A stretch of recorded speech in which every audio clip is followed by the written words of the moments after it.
Oke guys, welcome back to Daily Charting with Toshi, di mana kita akan daily chart your favorite cryptocurrencies. Oke, dalam 24 jam terakhir terjadi koreksi sebesar 3,58%.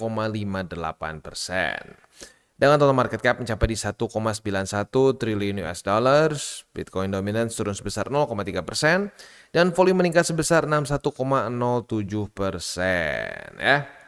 Untuk BTC kurang lebih di angka 54 ribuan, di mana kemarin sempat cukup bikin ini ya. Bukan kemarin, tapi kemarin lusa cukup bikin deg-degan, mencapai di 52.546. Nah, tetapi kita bisa di sini ya, di weekly-nya dia sepertinya terpantul di MA50. Nah, buat lo yang ingat di minggu kemarin ya, saat Bitcoin weekly close di bawah dari BSB, gua bahas nih, apakah kita akan retest ke MA50 lagi seperti di Agustus awal, dan ternyata voila terjadi lagi retest begitu ya. Nah, jadi mungkin sekarang secara di time frame weekly-nya yang menjadi battle-nya adalah antara MA50 sebagai support dan bull support band sebagai resisten ya. Jadi kita lihat nih siapa yang menang. Tetapi walaupun seperti itu, kita harus lihat dulu ya sampai besok, karena besok akan terjadi weekly close. Kalau di bawah dari 55.800-an, artinya secara struktur Bitcoin kembali full blown bearish begitu ya. Ini dia makanya kenapa main scenario gue itu masih bearish, karena belum terjadi reclaim dan mantul di BSB. Kalau belum terjadi pantulan ya, masih bisa terjadi fake out seperti di sini ya. Di sini ya, berturut-turut lagi ya, di Juli dan juga di Agustus begitu. Nah, fake out itu kita sudah pernah bahas, pernah terjadi di 2000 berapa? 2018 ingat gua. Nah, di sini fake out begitu. Nah, fake out ini kecenderungannya akan cenderung membawa lower low. Begitu, makanya kenapa sebelum terjadi reclaim dan pantulan seperti contoh tuh di sini deh ya. Reclaim, mantul ya. Reclaim, mantul, itu gue masih belum akan mengubah scenario gue dari bearish ke bullish. Jadi gitu, simple banget kalau ditanya, bang kapan lu jadi bullish? Setelah dia reclaim dan mantul, that's it. As simple as that. Begitu ya. Jadi kalau gue nggak akan bikin tebakan-tebakan di harga berapa dia akan bottom, karena nggak bisa, susah kalau seperti itu. Itu namanya tebak-tebakan. Tapi kalau misalkan dia berhasil reclaim BSB dan dia bisa mantul, itu ada statistiknya yang kita sudah bahas di sini ya. Dimana kalau terjadi pantulan setelah reclaim, di situ akan cenderung membuat higher high atau bahkan new all time high. Gitu. Kalau misalkan kita ngomong di mana tepatnya akan berhenti, itu namanya tebak-tebakan sekali lagi. Nah, di sini kita bukan channel tebak-tebakan. Kita nggak akan ngomong, wah lihat nih, akan berhenti tepat di angka segini. Enggak. Kita udah bahas, kita ada 3 level koreksi begitu. Koreksi 30% yang sebenarnya kurang ya, nggak terlalu sering terjadi tapi pernah terjadi ya. Koreksi 50% ini yang paling sering terjadi setelah terjadi rally yang signifikan gitu ya. Kayak kita ambil contoh tuh di cycle kemarin ya. Cycle kemarin tuh kita bisa di sini 6 bulan berturut-turut bullish, koreksi 50%. Lalu di sini koreksi 50% juga. Di sini 50% juga. Jadi cukup sering kena 50%. Atau yang paling parah minus 70%. That's it. Tapi kita nggak bisa ngomong akan kena yang mana. Begitu, karena kita bukan dukun. Tapi dari tiga level koreksi itu ya udah kena level pertama nih. Begitu ya. Maka dari itu menurut gua still the best way is DCA. Dicicil aja. Gitu. Jadi lu nggak stres. Kalau lu pengen berusaha semua posisi lu di satu titik, nah itu jadi stres. Kalau ketinggalan stres, kalau koreksi stres. Nah, hidup tuh udah stres. Investing jangan tambah bikin stres. Gitu. Jadi kalau menurut gua salah satu indikator paling mudah kita itu investing atau judi adalah kalau lu deg-degan, lu nggak bisa tidur, wah kepikiran terus porto ya. Nah, itu berarti lu kemungkinan besar bukan berinvestasi tapi lebih berjudi. Begitu ya. Oke, next kita akan masuk dulu ke economic calendar ya. Jadi kita akan bahas di minggu depan. Minggu depan sebenarnya kita hari Senin dan Selasanya itu dikasih nafas dulu nih. Untuk hari Senin nggak ada apa-apa, Selasa juga ya ada tapi nggak ada bintang 3 gitu maksudnya ya. Kalau nggak bintang 3 biasanya nggak terlalu ngefek ya ke kripto. Tetapi di hari Rabunya kita akan mulai keluar data core PCE dan PCE. Core CPI bukan PCE. Kalau PCE di bawahnya ya, Core CPI dan CPI. Ini penting. Kenapa? Karena CPI ini kasarnya adalah data inflasi US. Kalau tiba-tiba data inflasi US meningkat lagi, nah itu bisa bikin kacau planning untuk September ini penurunan interest rate. Begitu. Jadi hari Rabu tanggal berapa nih? Hari Rabu tanggal 11 September ada kemungkinan bisa terjadi volatility. Jadi siap-siap aja ya dipantau. Dan setelah dari itu, yang penting lagi adalah tanggal 12 September itu akan keluar initial jobless claim lagi dan PPI. Nah, ini juga penting nih. Jadi bisa dibilang walaupun minggu depan itu nggak sepenuh sama minggu-minggu kemarin ya, tapi data-data bintang 3-nya banyak yang kaliber besar. Begitu, yang menurut gua akan langsung bisa mempengaruhi kebijakan The Fed.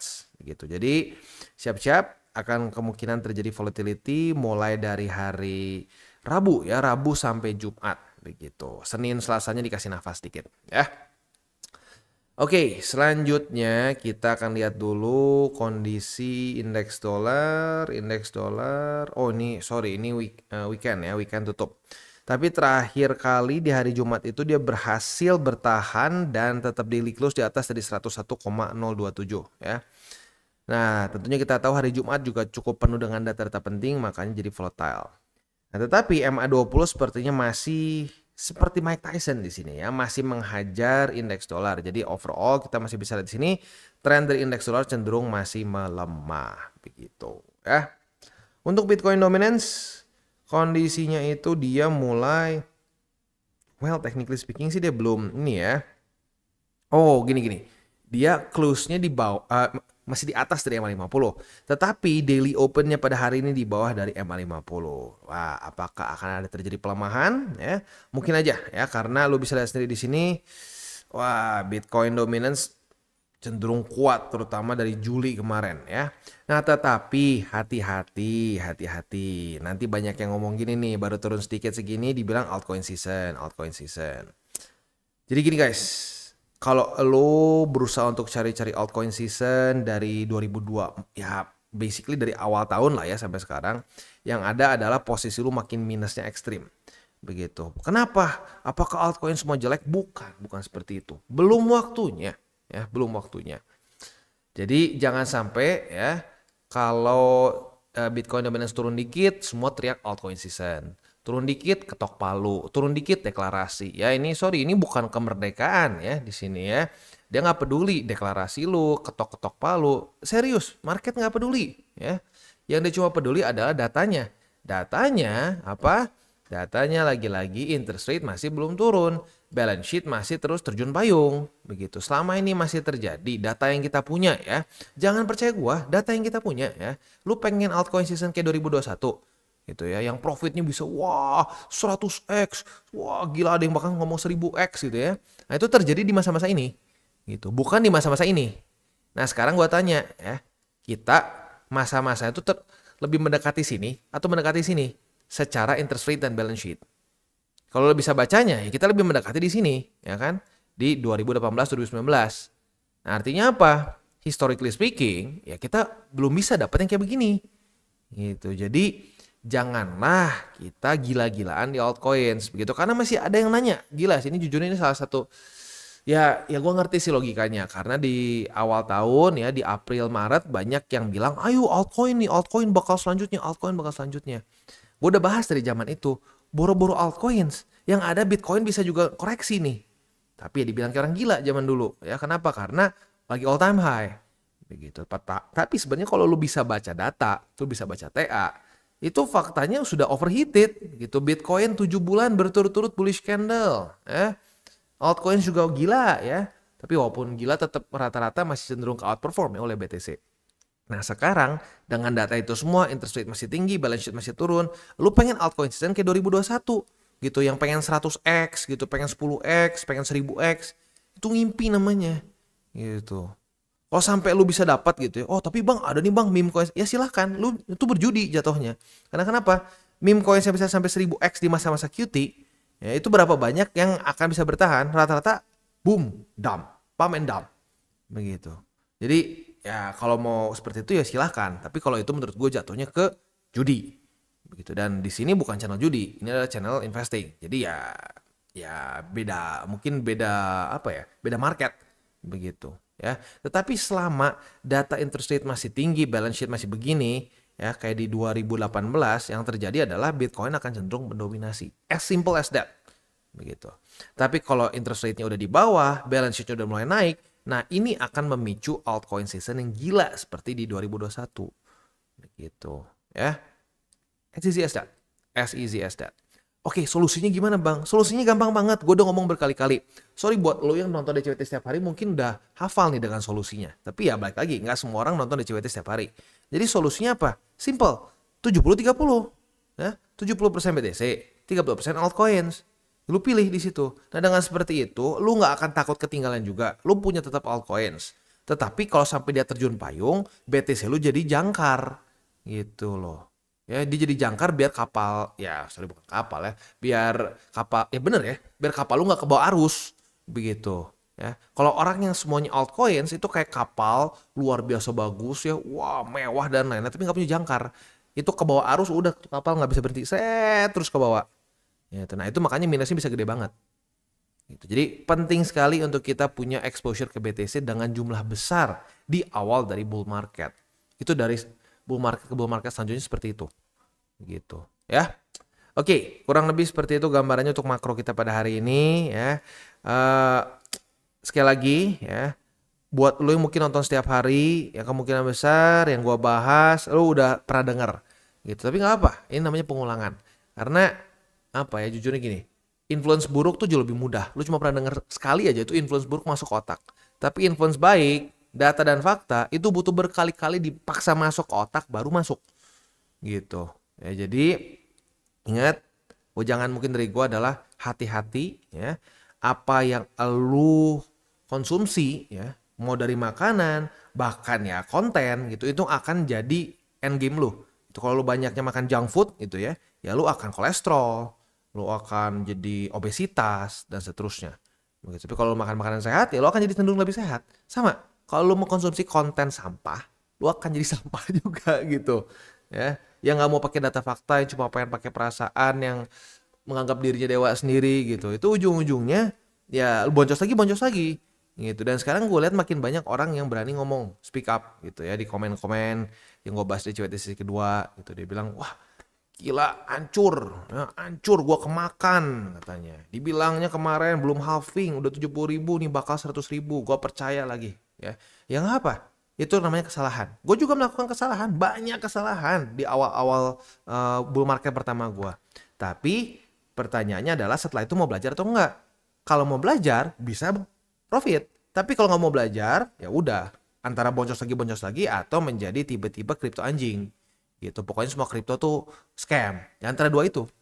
Itu tinggal lu yang pilih karena kuncinya di lu yang bisa ngelakuin semuanya. Ya.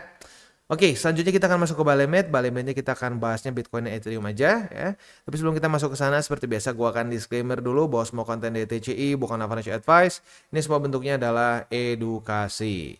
Lalu bagaimana cara untuk mendukung TCI? Ada banyak caranya. Lu bisa like our video, bisa share our video, atau juga bisa menggunakan link referral kita di bawah.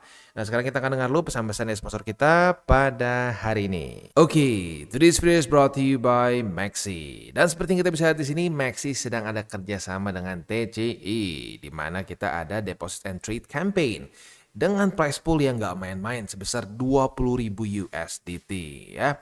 Ini eksklusif deposit campaign-nya itu untuk TCI aja. Jadi buat lu yang pengen ikutan bisa menggunakan link referral kita di bawah. Ini berlangsung sampai tanggal 20 September. Jadi masih ada waktu yang cukup panjang ya. Tapi buat lo yang pengen ikutan silakan karena ini adalah first come first serve. Kalau sudah price poolnya habis ya sudah berarti beres ya. Oke, nah selanjutnya selain itu juga tentunya di Maxi kita bisa trade spot, futures, dan seterusnya. Dan seperti yang kita tahu Maxi ini adalah salah satu tier 1 exchanger yang secara fee-nya itu salah satu yang paling murah. Begitu. Jadi buat lo yang mungkin komplain terus nih, aduh bang, fee mahal bang. Nah boleh pertimbangkan untuk menggunakan Maxi. Dan juga Maxi ini masih salah satu cryptocurrency exchanger yang masih non KYC. Jadi buat lo yang mungkin merasa terbebani untuk KYC, nah lo bisa pakai Maxi karena Maxi tidak mengharuskan KYC. gitu ya. Dan tentunya banyak lagi hal yang kita bisa lakukan di sini, seperti ada sign up bonus yang kita bisa claim up to 1000 USDT, dan juga ada Kickstarter, di mana Kickstarter ini sangat berguna bagi lu para holder MX token. Lu basically bisa ikut seperti launch pool yang kita tinggal lock saja si MX tokennya ya. Jadi kurang lebih seperti itu. Buat lo yang belum menggunakan Maxi, silahkan bisa pertimbangkan untuk menggunakan link referral kita di bawah. Oke, dan sekarang kita masuk ke Bitcoin. Untuk Bitcoin dia berhasil reclaim 54.000. Artinya untuk posisi spotnya jadi 54.000, 52.297 di 50.750. Jadi paling 1, 2, 3 ya. Nah, untuk posisi futuresnya sudah terjadi retest pertama di 54.000 pada hari ini sebagai support. Kita lihat besok pagi. Kalau besok pagi ya dia daily close-nya masih di atas dari 54.000, maka kita bisa limit posisi long, retest kedua otomatis kebuka posisi longnya, dan target TP kita bisa di 57.570, atau kalau lo mau lebih konservatif boleh di sini nih, di 55.149. Itu kurang lebih setup untuk di Bitcoin dan untuk di Bitcoin secara spot dan futures ya. Next kita masuk ke Ethereum. Untuk Ethereum kemarin itu kita bisa di sini kondisinya ya ada rally sedikit ya, tetapi masih belum ada retest. Jadi untuk posisi futuresnya ya kita belum ada ya. Posisi spotnya di 2177, di 2123 dan di 1932. Itu kurang lebih untuk posisi spot di Ethereum ya. Sekali lagi gue ingatkan, untuk Bitcoin weekly close besok akan penting ya. Pentingnya gimana? Ya pentingnya dia di atas atau di bawah dari 55.800-an. Kalau di bawah ya strukturnya kembali jelas membuat pattern yang bearish ya. Tadinya di sini kan sempat ada harapan nih pecah struktur ya. Udah pecah struktur, ngepam lagi. Nah, pas ngepam ini gila, banyak yang report kena ya itu, kena FOMO begitu. Chasing pumps.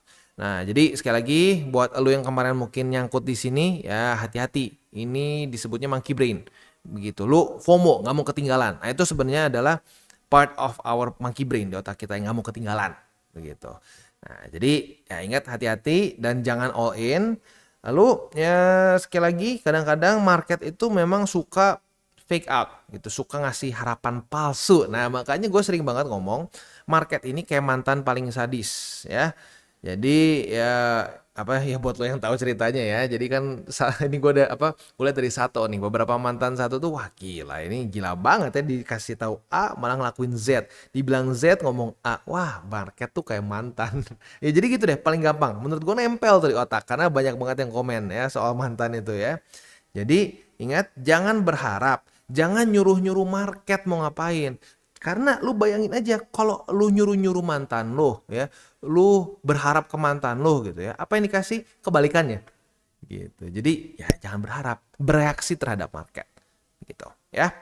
Oke, kita tutup dengan 3 golden rules. Jangan pakai uang panas, jangan over leverage, dan berpikirlah jangka panjang. Oke guys, jadi itu adalah akhir dari segmen DCWT kita pada hari ini. Dan jangan lupa bagi kalian yang merasakan manfaat dari segmen ini, jangan lupa untuk share ke teman-teman kalian. Dan apabila lu pengen mensupport channel kita, ya TCI, jangan lupa untuk menggunakan link referral kita di bawah.